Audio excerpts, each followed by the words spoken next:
Another day, another great KHL hockey day. My name is Andreas Sachenko and this is your daily KHL update. First up, Omsk, Dmitry Tarasov and Red Hot Amur visit Vladimir Pervushin and Avangard. Home team gets on the board first as Anton Kuryanov sends it in with a backhand. He had all the time in the world to make up his mind and he made it count. 1-0 Avangard. A little later, Sergei Kalinin feeds Alex Perezhagin on the far side, and that goes in as well. Not gonna count as a power play marker, but that's what it is essentially. 2-0 Avangard. Just a couple of moments later, Mikhail Zheleznov gets his second minor in a row, and Avangard convert again. This time it's Vladimir Sabatka who gets to beat Sergei Borisov. 3-0 Avangard. Amur tried to turn things around in the second, and Kirill Safronov levels Alex Perezhagin. That should send a message, but Amur need more than just that. Instead, this happens. Former OHL champion with the always sound attack, Roman Vernikov scores his first of the season to improve Avangard's lead to 4-0. Amur get a goal late in the second as Sergei Tirayev ruins Konstantin Barulin's shutout hopes, but that's not gonna do Amur any good. Avangard still get the W. 4-1 Avangard final.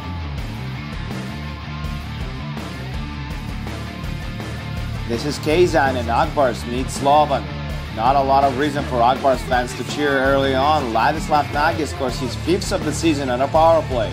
There's just no stopping this guy, is there? 1-0 Slovan. And not even 2 minutes later, Matt Merlis sets sail for another solo cruise, and he doubles Slovan's lead. Nice goal, 2-0 Slovan now. 5 minutes later, Ziad Feigin gets Akbars on the board as he nets his first KHL goal. Congrats, kid, but more importantly, it's 2-1 now. Still on the first, Evgeny Medvedev has all the room he needs in the slot, and he beats Yuhan Bakon to bring us back to even, with tied at 2s. Second period now, Akbars on a power play, but they turn the puck over. Ilya Nikulin brings Milan Bardovich down, and the ref thinks it's penalty shot worthy. Is he gonna score? Nope. Anders Nilsson makes a save, still 2-all. Third period now, and Slovan get what they want. Žiga Jeglic feeds Michal Vondrika, and he scores his first of the season. Slovan retake the lead, 3-2. 7 minutes later, the very same Feigin feeds Janne Pessinen for a shot, and he doesn't let it go to waste. Pessinen celebrates his second of the year, and we're tied again, 3-3. And here comes the kicker. Mikhail Varnikov puts on 1,000 nice moves behind the net, gets into the slot, and scores an eventual game-winning goal. Wow! Slovan lose their first game of the season, and Akbars is now tied for first in the East with 9 points. 4-3 Akbars final.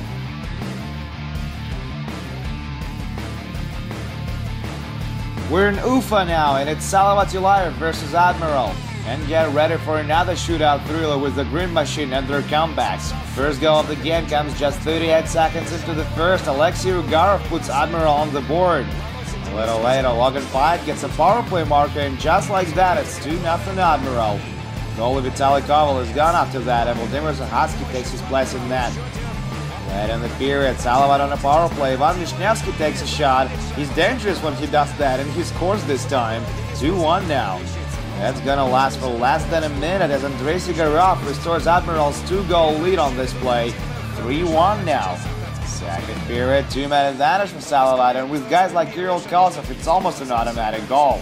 Koltsov brings Salavat within 1 with his signature wrist shot. 3-2.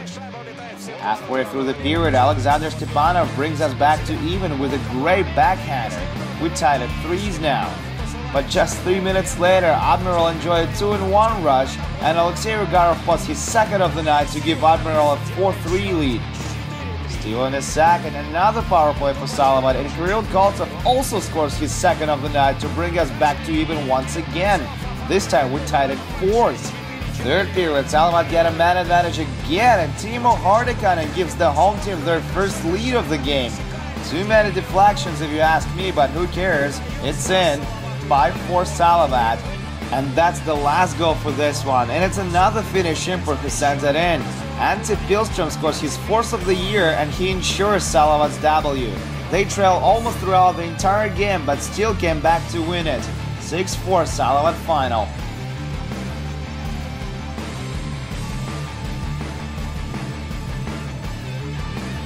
Let's head to Magnitogorsk now, where Sasha Martinovic and Medveshak go head-to-head with Sergei Mazakin and Medalurg. Medveshak didn't put much of a fight though. Late in the first, Sergei Mazakin receives a long pass, gets on a breakaway, and what do you think is going to happen next? That's right, he scores 1-0 Magnitka.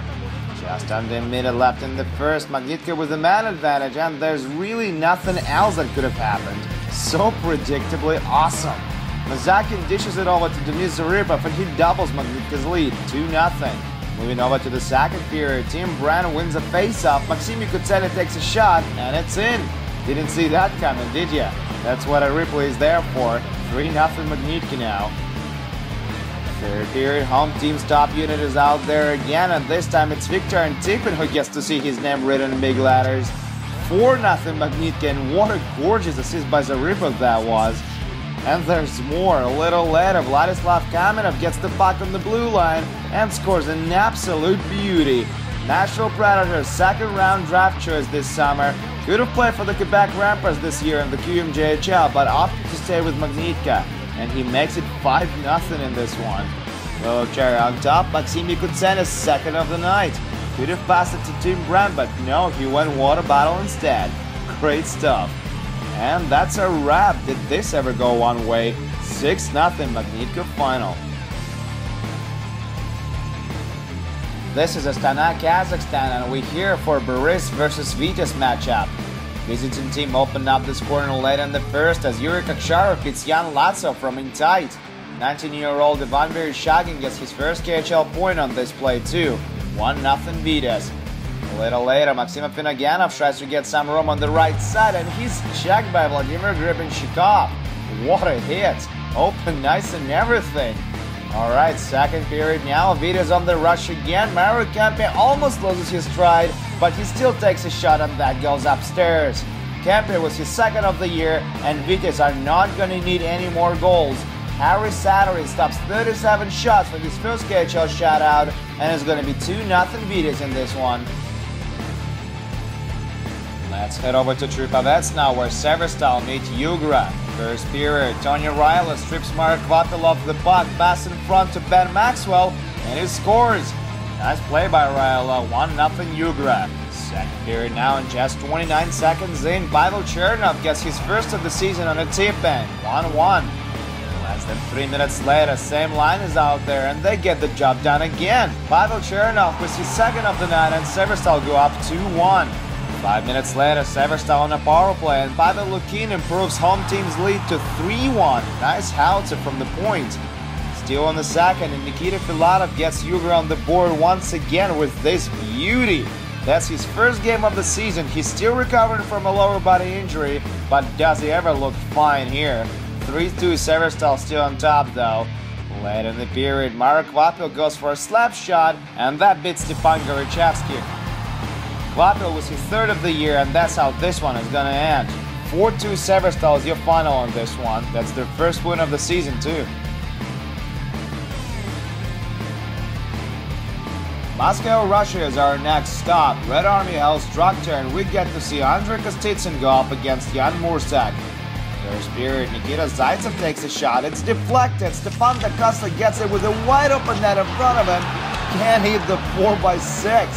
Wow, that's gotta be a miss of the wicket at the very least. A little later, Nikolai Prohorkin feeds Jan Mursak for a scoring chance, and he scores his fourth goal in 2 nights. Mursak is hot, and Red Army lead 1-0 now. Unpleasant side is coming up. Ivan Telegin blocks a shot on his own blue line, and that hurts. Visibly hurts, and we're not gonna see him play tonight again. He's gone after just his third shift of the season.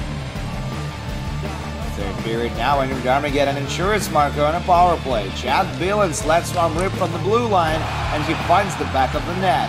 That's his first KHL goal too. 2-0 Red Army.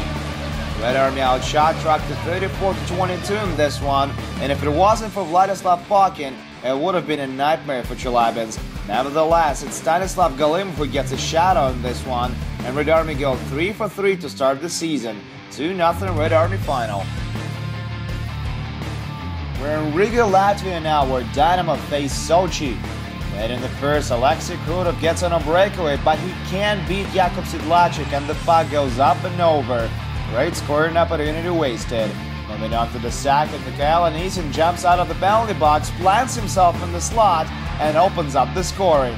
Alexander Shibino with a great assist on this play, 1-0 Sochi. Third period now, Anisin loses the puck as he tries to get Sochi on the offensive rush. Mixed Indrishich feeds Martin Sapoulos in front, and he ties the game up. Nice work by Indrishich. That's his third assist of the year already, 1-1. Still on the third, Corey Emerton with the puck, gives it to Andre Patterson, and Hashmarks scores! The Swede puts Sochi back in the lead, 2-1. That's his first of the season, and he's gonna make history with that. He brings Sochi their first win in the KHL. That's a neat thing to have in your resume. 2-1 Sochi final. One more score to tell you about. Atlant beat Avtomobilist in a shootout, 4-3.